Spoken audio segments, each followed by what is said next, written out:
প্রিয় দর্শক, সবাইকে স্বাগত জানাচ্ছি বিলেতের জানালায়। লন্ডন থেকে আমি মুসলিউদ্দিন খোকন।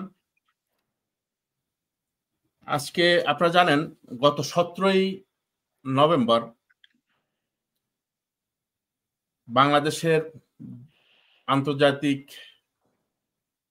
অপরাধ ট্রাইব্যুনালে শেখ হাসিনার নামে একটি মামলার রায় হয়। সেখানে তাকে মৃত্যুদণ্ড দেওয়া হয়। খুব অল্প সময়ে, মাত্র 4 মাসে, অতি দ্রুত সময়ের মধ্যে এই মামলাটির রায় প্রদান করে। আপনারা জানেন, ইতিমধ্যেই বিশ্বের বিভিন্ন মানবাধিকার সংগঠন, বিভিন্ন দেশ এর বিরুদ্ধে কথা বলছে, এই রায়কে প্রত্যাখ্যান করেছে। আওয়ামী লীগ ওই বিষয়টাকে খুব একটা পাত্তা দিচ্ছে না।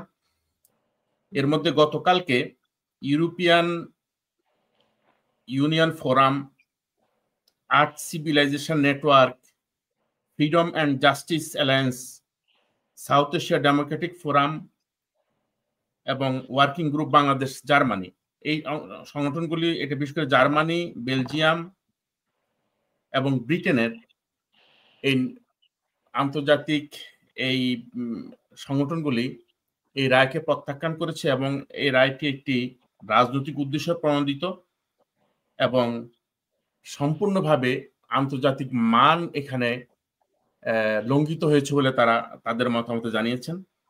এর আগে হিউম্যান রাইটস ওয়াচ তাদের বিবৃতি একই কথা বলেছেন। অ্যামনেস্টি ইন্টারন্যাশনাল তারাও এই রায়কে প্রত্যাখ্যান করেছেন। জাতিসংঘের মানবাধিকার কার্যালয় থেকেও একই বক্তব্য দেওয়া হয়েছে। অর্থাৎ এটা সর্বজন স্বীকৃত এই রায়টি একটি সাজানো নাটক এবং এটা আন্তর্জাতিক মানে হয়নি এবং উদ্দেশ্য প্রণোদিতভাবে একটি সাজানো একটি নাটকের মাধ্যমে শেখ হাসিনার বিরুদ্ধে রায়টি দেওয়া হয়েছে।